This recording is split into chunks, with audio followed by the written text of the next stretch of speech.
Welcome to Srini TV. ప్రముఖ analyst మన సుజిత్ గారు మనతో ఉన్నారు. వారితో ఈరోజు టీటీడీ మరియు తెలంగాణ వివాదం గురించి మాట్లాడదాం. నమస్తే సుజిత్ గారు. నమస్తే సార్, రీసెంట్గా టీటీడీకి సంబంధించి తెలంగాణకు సంబంధించి కొన్ని వివాదాలు నడుస్తున్నాయి. ఈవెన్ నిన్న సీఎం రేవంత్ రెడ్డి గారు కూడా టీటీడీ వాళ్ళకుంటే మనకు వైటీడీ ఉంది, మనం అభివృద్ధి చేసుకోలేమా, మనకు దేవుడు లేడా అన్నట్టు వివాదాస్పద వ్యాఖ్యలు చేశారు. దీని మీద మీ అభిప్రాయం ఏంటండి? దీంట్లో వివాదం అంటూ ఏం లేదండి. అనవసరమైనటువంటి టాపిక్ని తెచ్చి ఏదో డైవర్ట్ పాలిటిక్స్ చేసుకుంటున్నారే తప్ప దాంట్లో అసలు వివాదం ఎక్కడుంది? మీరు చెప్పండి, పోనీ దాంట్లో వివాదం ఉందా? మనము హానెస్ట్గా మాట్లాడుకుందాం. ఓకే, ఉమ్మడి ఆంధ్రప్రదేశ్ విడిపోయింది, రెండు ముక్కలైంది. ముక్కలైన తర్వాత అన్నదమ్ములు విడిపోయి రెండు కుటుంబాలుగా ఏర్పడి రెండు సంసారాలు పెట్టుకున్నట్టు ఖచ్చితంగా ఆంధ్రప్రదేశ్ రాష్ట్రం రెండుగా విడిపోయింది. ఒకవైపు తెలంగాణ అని చెప్పేసి, ఒకవైపు ఆంధ్రప్రదేశ్ అని చెప్పేసి వాళ్ళు సపరేట్ సంసారాలు పెట్టుకున్నారు. ఎవరిది వాళ్ళకు పంచిచ్చేశారు. ఇంకా పంచాల్సినవి ఉన్నప్పటికీ కూడా భౌగోళికంగా అయితే విడిపోయారు. బార్డర్లు ఏర్పాటు చేసుకున్నారు. అవును, ఎవరి సంసారం వాళ్ళు చేసుకుంటున్నారు. ఖచ్చితంగా. ఇప్పుడు తమ్ముడు వచ్చి మా అన్న ఇంట్లో కిచెన్లోకి వెళ్ళడానికి నాకు పర్మిషన్ ఇవ్వట్లేదు అంటే అది ఎట్లా కుదురుతుంది? నీకు అర్హత లేదు కదా ఫస్ట్. ఖచ్చితంగా రాండి. నేను ఇక్కడ ఓపెన్గా చెప్పదలుచుకున్నది ఏంటంటే, తిరుమల తిరుపతి దేవస్థానంకి సంబంధించి విఐపి కోటాలో లెటర్ల గురించి వివాదం అని మీరు అడుగుతా ఉన్నారు. అవును, అసలు తెలంగాణ రాష్ట్ర ప్రజాప్రతినిధులకు తిరుమల తిరుపతి దేవస్థానంలో విఐపి కోటాలో లెటర్లు ఇష్యూ చేయాలన్నటువంటి రూల్ ఎక్కడుంది? రూల్ అయితే లేదు, బట్ టీటీడీ తీసుకుందా నిర్ణయాన్ని? ఇప్పుడు టీటీడీ తీసుకున్నది ఎందుకు అనేది పక్కన పెడదాం. రూల్ అయితే ఖచ్చితంగా లేదు. ఫస్ట్ అయితే ఖచ్చితంగా ఇచ్చి తీరాలి అనే రూల్ ఉందా? ఏ బుక్లో ఉంది? ఏ రాజ్యాంగంలో ఉంది? ఏ చట్టంలో? అది కూడా విభజన హామీల్లో అదేమన్నా ఉందా? లేదు. సరే, ఇంకో మాట, తిరుమల తిరుపతి దేవస్థానానికి ఈ ప్రపంచంలో ఈ సమస్త భూమండలంలో ఎవడైనా సరే ఆ కలియుగ వెంకటేశ్వర స్వామిని నమ్మేటటువంటి ప్రతి ఒక్కడు వెళ్ళొచ్చు, దర్శనం చేసుకోవచ్చు. విఐపి కోటాలో వెళ్ళినా అదే ఏడుకొండల వాడే, సామాన్య క్యూ లైన్లో వెళ్ళినా అదే వెంకటేశ్వర స్వామి. అవును, ఓకేనా? First point. దరిద్రం ఏంటంటే అసలు దేవుడి దగ్గర ఈ విఐపి కల్చర్ ఏంటి అనేది క్వశ్చన్ మార్క్. ఈ క్వశ్చన్ అనేది ఆది నుంచి మొదటి నుంచి వస్తానే ఉంది. దాన్ని ఎవడు ఏం చేయలేడు. ఓకేనా? సో సమ్ రీజన్స్ వల్ల దాన్ని కంటిన్యూ చేస్తున్నారు. పాయింట్ ఏంటంటే, మీరు డిమాండ్ చేయడానికి మీకు హక్కు లేదు కదా. ఫస్ట్ మొన్నటికి మొన్న కొండా సురేఖ గారు మాట్లాడారు దాని మీద, విపరీతంగా ఆమె ధ్వజం ఎత్తింది. ఏమ్మా అంతగా బుర్రగొక్కునే అంత కర్మేం పట్టింది నీకు? అంత కష్టమేం వచ్చింది?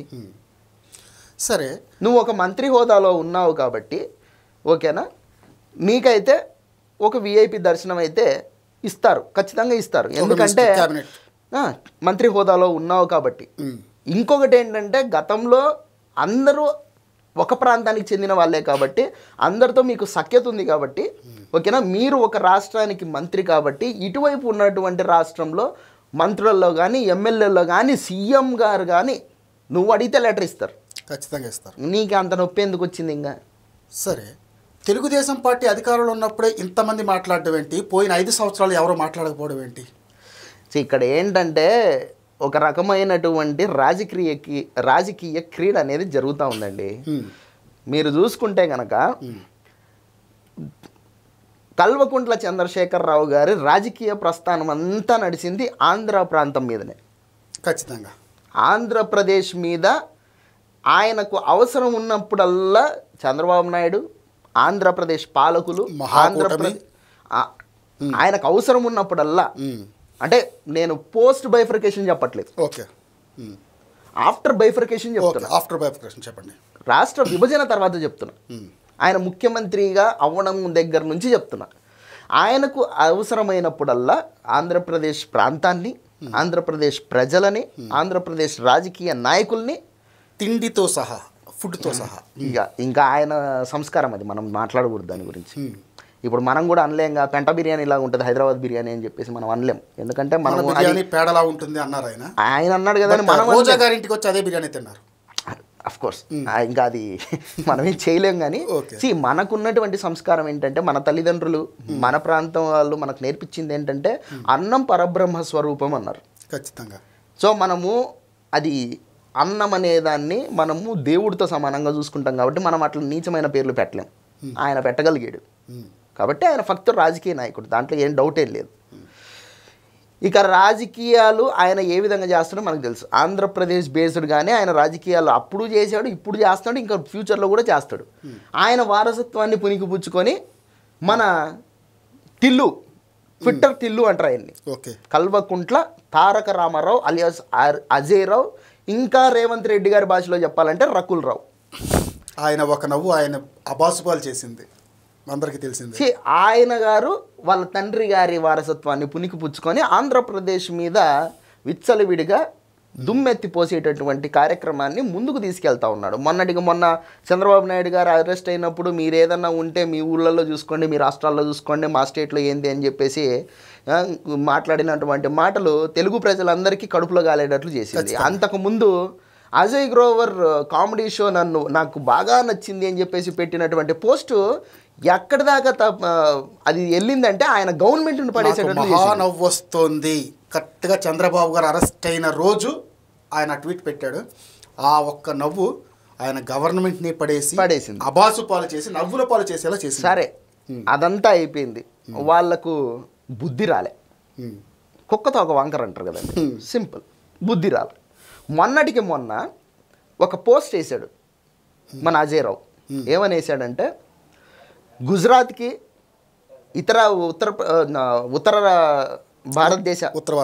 ఉత్తర భారతదేశానికి చెందినటువంటి రాష్ట్రాలకు ఈవెన్ ఆంధ్రప్రదేశ్కి కూడా పెట్టుబడులు వెళ్తూ ఉన్నాయి, కానీ రేవంత్ రెడ్డి పాలనలో తెలంగాణ వైపు పెట్టుబడిదారులు చూడడానికి ఇష్టపడట్లేదు అని చెప్పేసి ఒక పోస్ట్ వేసాడు.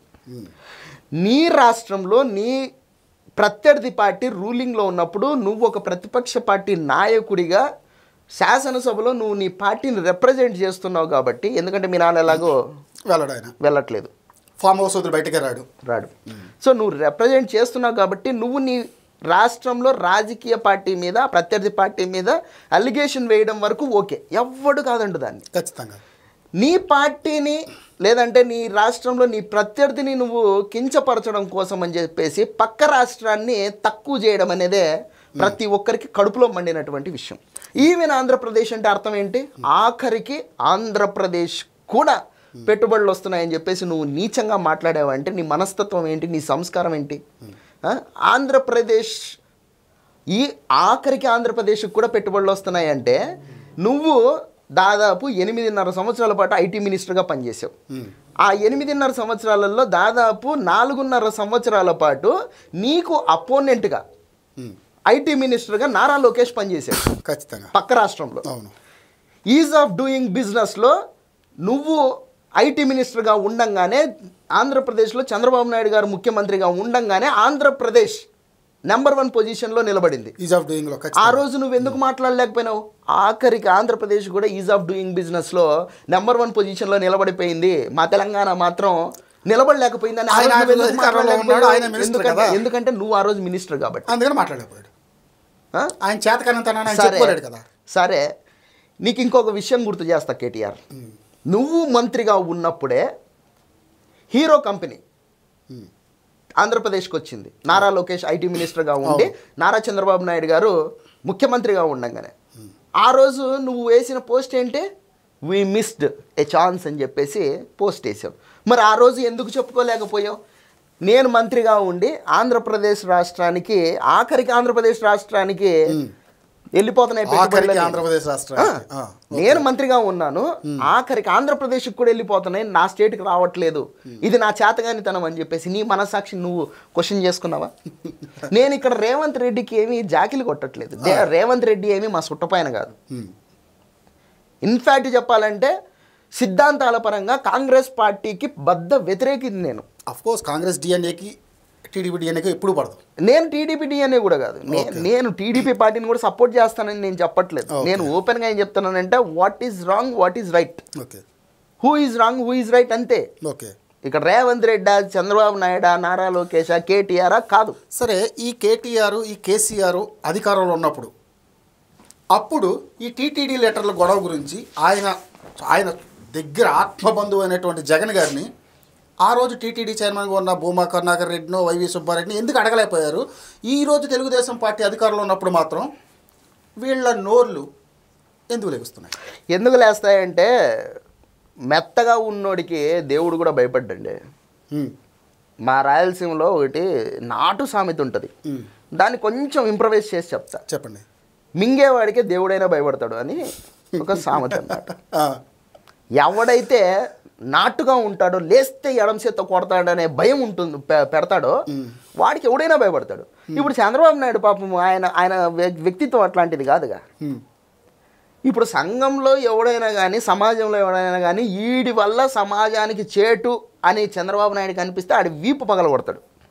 దానికి బెస్ట్ ఎగ్జాంపుల్ పాత బస్తీలో పగిలినటువంటి వీపులు. ఆఫ్ కోర్స్ అది ఐకానిక్ అనమాట. ఇప్పటికే ఆ అన్నదమ్ములు ఇద్దరు ఎన్నోసార్లు నిద్రలో కూడా కలవరించుకుంటారు. సో అటువంటి వాళ్ళ కోడెల హోమ్ మినిస్టర్గా ఉన్న రోజు మరే అటువంటి వాళ్ళనైతే ఈయన ఏదైనా చేయగలడు. కానీ ఓకేనా, ఇట్లాంటి దిక్కుమాలినటువంటి కామెంట్లకు ఆయన ఏం మాట్లాడతాడు? అరే మీ సంస్కారం ఇంత తెలియంగా నేనేం చేయలేను, దానికి మీ సాగు మీరు సావండి, ఏదో వాగుతున్నారు వాక్కోండి అనేది వదిలేస్తాడు. ఇప్పుడు కేసీఆర్ మాట్లాడినట్టు చంద్రబాబు మాట్లాడగలడా? పోనీ జగన్మోహన్ రెడ్డి ఆయన పార్టీలో ఉన్నటువంటి వాళ్ళు మాట్లాడినట్టు చంద్రబాబు మాట్లాడగలడా? ఆయన వల్ల కాదు, ఆయన సంస్కారం అది కాదు. ఓకే, ఇవన్నీ పక్కన పెడితే ఇక్కడ జరుగుతున్నటువంటి రాజకీయ క్రీడ ఏంటంటే, రేవంత్ రెడ్డి అనేవాడు అతని మూలాలు ఏంటి? తెలుగుదేశం పార్టీ మూలాలు.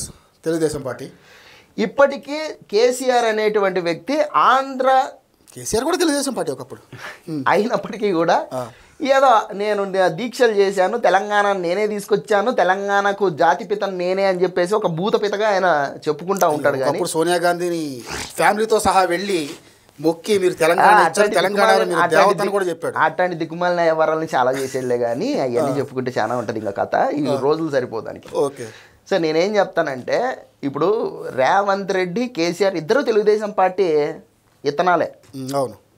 అయినా కూడా మంత్రి పదవి రాలేదని చెప్పేసి సొంత కుంపటి పెట్టుకొని దిక్కుమాలిన రాజకీయాలు చేసి ఏదో ఇక రాజశేఖర్ రెడ్డి మరణానంతరం ఈ కిరణ్ కుమార్ రెడ్డి, రోసయ్య లాంటి వాళ్ళు స్ట్రాంగెస్ట్ లీడర్స్ కాక కేసీఆర్ ఆటలు సాగి బైఫర్కేట్ అయ్యిందే తప్ప, లేకపోతే ఆయన చేసిన పోరాటం ఏంది? తెలంగాణ ఉద్యమం కేసీఆరే మొదలుపెట్టాడా? 67 సంవత్సరాల కింద, ఇప్పుడు 1950-40లో స్టార్ట్ అయింది. మరి అంటే బిఫోర్ ఇండిపెండెన్సే మొదలైంది. అవును, అది రజాకారులు నిజాములు ఉన్న కాలంలోనే మొదలైంది. బొంగి ఈయన గారు వీకింది ఏముంది? ఏమన్నా మాట్లాడితే చంద్రబాబు హైదరాబాద్ని కట్టేశారా అని మాట్లాడతాడు. కేసీఆర్ ఏమన్నా కానీ తెలంగాణ ఉద్యమం మొదలుపెట్టాడా? లేదు, ఖచ్చితంగా లేదు. చంద్రబాబు ఎట్లయితే చార్మినార్ కట్టలేదో కేసీఆర్ కూడా తెలంగాణ ఉద్యమం చేయలేదు. సింపుల్, అది సింపుల్. ఇంకా దాంట్లో ఇంకా మాటే లేదు. బట్ హైదరాబాద్ అభివృద్ధిలో చంద్రబాబు మార్క్ అనేది ఖచ్చితంగా ఉంది. డెఫినెట్గా, ఆబ్వియస్లీ. ఇప్పుడు సైబరాబాద్ అయినా, హైటెక్ సిటీ అయినా, మాదాపూర్ అయినా, గచ్చిబౌలి అయినా, మొత్తం తెలంగాణ రాష్ట్ర ఆదాయంలో 63% ఆదాయం హైదరాబాద్ నుంచి వస్తుందంటే ఎవడి పుణ్యం? ఖచ్చితంగా చంద్రబాబు గారి పుణ్యం. చంద్రబాబు నాయుడు ఆ రోజు తీసుకున్నటువంటి నిర్ణయాలు, ఆయన కన్నటువంటి కళలు. ఆ రోజు చంద్రబాబు గారు అక్కడ కడుతుంటే ఆ కొండలు గుట్టలు రాళ్ల మధ్య చంద్రబాబు పిచ్చోడు అన్నారు సార్, తెలుసా? అంటే రాజకీయ పార్టీలు అన్న తర్వాత ఏదో అంటారు కానీ ఇప్పుడు కొండలు గుట్టలని మాట్లాడిన వాళ్ళే తర్వాత ముఖ్యమంత్రులు అయ్యారుగా. అయిన తర్వాత కొండలు గుట్టలని ఏమైనా కామ్ అయిపోయారా? డెవలప్ చేశారుగా. రాజశేఖర రెడ్డి చేశాడు, రోసయ్య చేశాడు, కిరణ్ కుమార్ రెడ్డి చేశాడు. తర్వాత ఎప్పుడు ఈ నిత్యం ఏపీ మీద పడి ఏడ్చి కేసీఆర్ కూడా చేశాడు అదే కొండలు గుట్టల్ని. చేశాడుగా, చేయలేదని చెప్పలేదు. ఇప్పుడు రేవంత్ రెడ్డి కూడా చేస్తాడు. కాకపోతే ఇక్కడ ఏం జరుగుతుందంటే సార్, మీరు కంప్లీట్గా వినట్లేదు కానీ చెప్పండి. ఇద్దరూ ఒకే పార్టీ నుంచి బయటకు వచ్చినా సరే రేవంత్ రెడ్డి చంద్రబాబు నాయుడుని ఏ రోజు పన్నెత్తి ఒక్క మాట తప్పుగా మాట్లాడలేదు. కానీ కేసీఆర్ మాత్రము ఇష్టం వచ్చినట్టు తిట్టాడు బాబు గారిని. ఇక్కడే ప్రజలు 2 రకాలుగా ఆలోచించడం మొదలుపెట్టారు.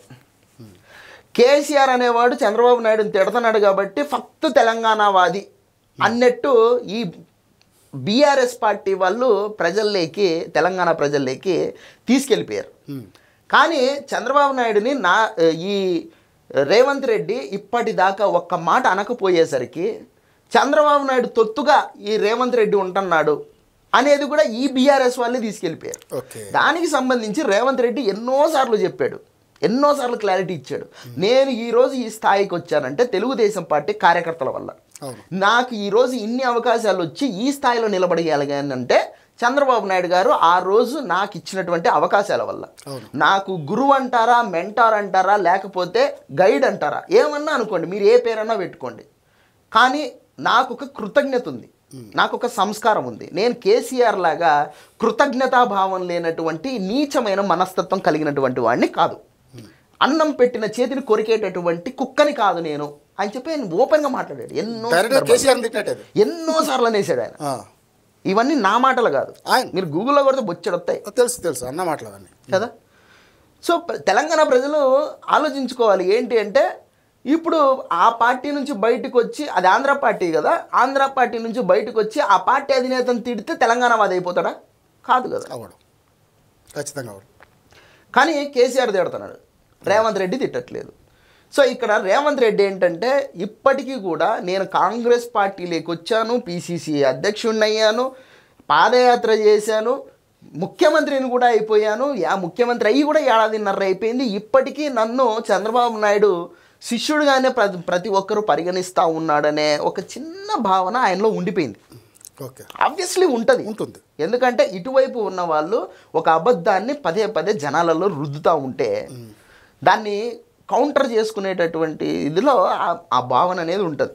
అవును, రేవంత్ ఆ భావనని నాకే కాదు జనాలకు కూడా ఉందేమో, దాంట్లో నుంచి జనాలని డైవర్ట్ చేయాలి, రేవంత్ అనేవాడు కూడా ఫక్తు తెలంగాణ వాదే అనేటటువంటి అభిప్రాయం జనాలలో రావాలనే ఉద్దేశంతో, అదొక ఆలోచనతో ఆయన కొన్ని సందర్భాలలో ఎక్స్టెండ్కి వెళ్ళి మాట్లాడడం జరిగింది. అంటే బూతులేం తిట్టట్లేదు ఆయన, కాకపోతే ఆయన రాష్ట్రానికి సంబంధించి ఆయన కొంచెం హార్ష్గానే మాట్లాడుతూ ఉన్నాడు. అవతల వైపు చంద్రబాబు నాయుడు ముఖ్యమంత్రి అయితే ఏంటి, నేను కాంగ్రెస్ వాదిని, నేను కాంగ్రెస్ పార్టీలో ఉన్నాను, నేను కాంగ్రెస్ పార్టీని రిప్రజెంట్ చేస్తూ ఉన్నా అసెంబ్లీలో, నేను కాంగ్రెస్ పార్టీ నుంచి ముఖ్యమంత్రిగా ఉన్నాను, నాకు నా తెలంగాణ రాష్ట్రం యొక్క ప్రయోజనాలే ముఖ్యం, నాకు పర్సనల్ ఇప్పుడు రిలేషన్షిప్స్ ఏదన్నా ఉంటే, పర్సనల్ ఫ్రెండ్షిప్స్ ఏదన్నా ఉంటే నేను తర్వాత చూసుకుంటాను, నాకు ఫస్ట్ నా తెలంగాణ బిడ్డలు, నా తెలంగాణ ప్రాంతము, నా తెలంగాణ ప్రయోజనాలు ముఖ్యం అనేది ప్రజల్లో ఆ నమ్మకం కలిగించాలనేటువంటి తాపత్రయం అయింది.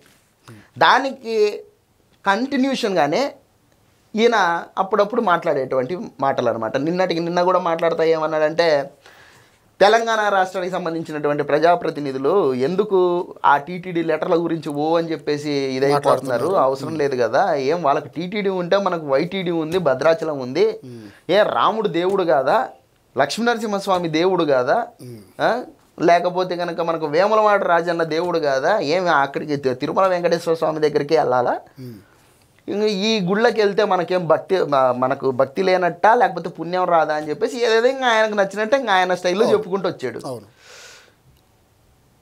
ఈ ఆయన కామెంట్స్ని పక్కన పెడితే ఆయన రాష్ట్రానికి సంబంధించినది, వాళ్ళ ప్రజాప్రతినిధులకు ఏం చెప్పుకోవాలనుకుంటున్నాడో ఆయన ఇష్టం, అది మనం మాట్లాడకూడదు. కాకపోతే ఏంటంటే ఒక్కటి, ఇక్కడ రేవంత్ రెడ్డికైనా, కేసీఆర్ పార్టీకైనా, లేకపోతే కాంగ్రెస్ లీడర్లకైనా, ఎవరికైనా చెప్పేది ఏంటంటే, విడిపోయింది రాష్ట్రాలు మాత్రమే.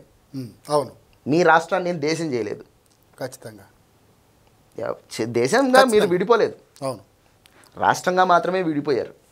బార్డర్ కట్టుకున్నారే తప్ప కాన్సార్ సిటీకి పెద్ద పెద్ద గోడలు కట్టినట్టు మీరేం కట్టుకోలేదు. అవును, తెలంగాణ రాష్ట్రంలోకి రావాలంటే పాస్పోర్ట్లు, వీసాలు అవసరం లేదు. ఒకప్పుడు వైఎస్ఆర్ ఉన్నారు ఆ ముక్క, అందుకనే ఆయన తర్వాత ఏమయ్యాడో మనందరికీ తెలుసులేండి, అట్లాంటి పిచ్చి పిచ్చి మాటలు మాట్లాడి. ఇప్పుడు ఆయన గురించి ఎందుకు, మరణించిన గురించి.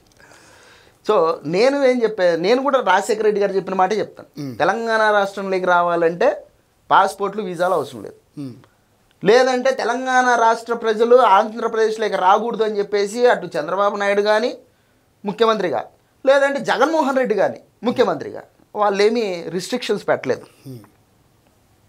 సో ఎవడైనా ధారాళంగా రావచ్చు, ఓకే, వెంకటేశ్వర స్వామిని దర్శించుకోవచ్చు, పుణ్యం సంపాదించుకోవచ్చు. మర్యాదగా వచ్చినామా, దర్శనం చేసుకున్నామా, కొండ దిగినామా, కొండ కింద నీకు నచ్చింది చేసుకో. నువ్వు ప్రెస్ మీట్లు పెట్టుకుంటావు, రాజకీయాలు మాట్లాడుకుంటావు, ఇంకేటి చేసుకుంటావు, నీ ఇష్టం, మాకు అవసరం లేదు. కానీ టీటీడీ చైర్మన్ గారు చాలా క్లియర్గా కొండ మీద దేవుడి సన్నిధానంలో దైవనామస్మరణ తప్ప ఇంకొకటి ఉండరాదని చెప్పాడు. కానీ ఓకేనా, మీరు రాజకీయం చేయడానికి కోసమని తిరుమల తిరుపతి దేవస్థానాన్ని ఆ మాడ వీధుల్ని వాడుకుంటే మాత్రం బాగోదని చాలా క్లియర్గా చెప్పాడు. మీరెందుకు వాడుకుంటారు? మొన్నటికి మొన్న రఘునందన్ అదేదో అత్త సొమ్ము కదా, నాకు హక్కు ఉన్నట్టు అడిగినట్టు అడుగుతూ ఉన్నాడు. ఖచ్చితంగా ఇచ్చి తీరాలి, ఎమర్జెన్సీ మీటింగ్ పెట్టాలి, సీఎంకి ఏం పని పట్టలేదా? అసలు నువ్వు ఎవరు? ఖచ్చితంగా నువ్వు బీజేపీ పార్టీ వాడు అయ్యి ఉండొచ్చు, కానీ నువ్వేమైనా ఆంధ్రప్రదేశ్ ఎమ్మెల్యేవే కాదు, ఆంధ్రప్రదేశ్ ఓటర్వే కాదు. అది నువ్వెందుకు అడుగుతాను? పూర్తి బైఫికేషన్ తర్వాత అడిగే హక్కు కూడా లేదా నీకు. నువ్వు ఎప్పుడు అసలు నీకు ఆంధ్రప్రదేశ్కి ఏంటి సంబంధం? ఆంధ్రప్రదేశ్లో నీకేమైనా ఓటర్ ఐడి ఉందా? ఆంధ్రప్రదేశ్లో నీకేమైనా ఆధార్ కార్డు ఉందా, పాన్ కార్డు ఉందా? ఎవడు నువ్వు అసలు? నువ్వు బీజేపీ పార్టీ వాడు అయితే అయి ఉండొచ్చు, ఒక నేత అంతే. మాకేమో అభ్యంతరం లేదు. మా రాష్ట్రానికి నీతో సంబంధం లేదు కదా. ఖచ్చితంగా లేదు. అలాగే అంతకుముందు బీఆర్ఎస్ పార్టీకి సంబంధించినటువంటి ఒక ఎమ్మెల్యే, ఆయన కూడా ఇదే మాట అడగడం జరిగింది, మాడ వీధుల్లోనే మాట్లాడడం జరిగింది. ఆయనను కూడా అడుగుతున్నాను నేను, నీకేమన్నా కానీ ఓటర్ హక్కు ఉందా, ఓటర్ ఐడి ఉందా ఆంధ్రప్రదేశ్లో? మరి నువ్వు కూడా అడగడానికి అసలు ఇవ్వాలన్న రూల్ ఎక్కడుంది? సరే, మీరంతా ఇంతగా ఏడుస్తూ ఉన్నారు కాబట్టి, గతంలో దాదాపు 60 సంవత్సరాలు మనం కలిసి ఉన్నాం కాబట్టి సహృదయంతో మంచి వాతావరణం 2 రాష్ట్రాల మధ్య ఉండాలి అని చెప్పేసి ఆంధ్రప్రదేశ్ ముఖ్యమంత్రి నారా చంద్రబాబు నాయుడు గారు చాలా క్లియర్గా వారానికి 2 లెటర్లు, ఒక్కొక్క లెటర్కి 6 మంది వెళ్తారండి. వారానికి ప్రతి ఎమ్మెల్యే 2 లెటర్లు ఇచ్చుకోవచ్చు. 2 వారాలు ఇచ్చారు. అలాగే 300 రూపాయల టోకెన్ దర్శనాలు కూడా వారానికి 2 రోజులు అనుమతి ఇచ్చారు. బుధ గురువారాలు ఇచ్చారు. అవును, ఎటువంటి రూల్ లేకపోయినప్పటికీ ప్రజలు తెలుగు వాళ్ళు కాబట్టి తెలుగు వాళ్ళ మధ్య సఖ్యత ఉండాలి అని చెప్పేసి మీరు దిక్కుమాలిన రాజకీయం చేసినా సరే ఆయనకు పాపం ఆయన ఎప్పుడు చెప్పేదే, తెలంగాణ ఆంధ్రప్రదేశ్ 2 నా 2 కళ్ళండి, తెలుగు వాళ్ళంతా నా మనసులో ఉంటారని. సో అటువంటి ఉద్దేశంతోనే ఆయన ఎటువంటి రూల్ లేకపోయినప్పటికీ కూడా ఆంధ్రప్రదేశ్ నుంచి తెలంగాణ రాష్ట్ర ముఖ్యమంత్రికి లేఖ రాశారు ఆయన, ఇదిగో మేము ఇస్తున్నాం, సో మీరేం ఇబ్బంది పడద్దండి. ఈ లేఖ రాసి 15 రోజులు అయిందండి. 15 రోజుల క్రితం టీటీడీ మార్చి 24 నుంచి మేము ఇస్తున్నాం అని చెప్పడం కూడా జరిగిపోయింది. మరి రీసెంట్గా నిన్న జరిగిన మీటింగ్లో రేవంత్ రెడ్డి గారు ఇలా మాట్లాడటం ఎంతవరకు సమంజసం అంటారు? ఆల్రెడీ ఇచ్చారు కదా. నేను చెప్తున్నాను కదండి, రేవంత్ రెడ్డి తెలంగాణ ఆయన నిరూపించుకోవాలనే తాపత్రయమే తప్ప ఆయనకి ఏముంటుంది చెప్పండి? ఆయన ఒక రాష్ట్ర ముఖ్యమంత్రి, రోజు పోతే ఎవడదంటాడు ఆయన? ఖచ్చితంగా ఎవరో కాదంటారు. ఆయనకు విఐపి దర్శనమే దొరుకుతుంది కదా. ఖచ్చితంగా. మరి ఇంకేం ఆయనకేం? రీసెంట్గా రేవంత్ రెడ్డి గారు వెళ్ళొచ్చారు కదా, మరి దేనికి వెళ్ళారు? నేను తెలంగాణ వాదినబ్బా, నేనేం చంద్రబాబు నాయుడు శంశాన్ కాదు అని చెప్పుకోవడం ఆయన తాపత్రయం. అది ఇంకా ఆయన కష్టాన్ని మనం ఏం చేయలేం. కానీ